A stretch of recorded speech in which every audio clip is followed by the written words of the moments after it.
जिले नारायणपेट के मुद्दूर में हादसाती तौर पर गैस सिलेंडर फटने से एक शख्स हलाक और दो दीगर शदीद तौर पर जख्मी हो गए।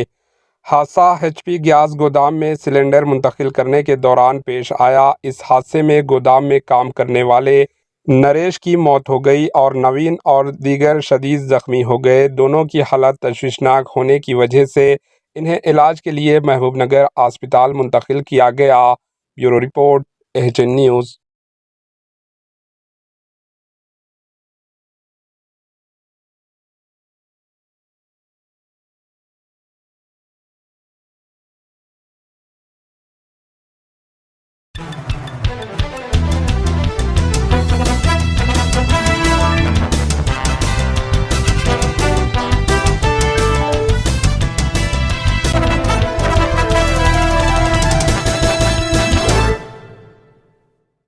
हमारे एचएन न्यूज़ को सब्सक्राइब करिए ताकि आपको नोटिफिकेशंस आते रहे वक्त पर।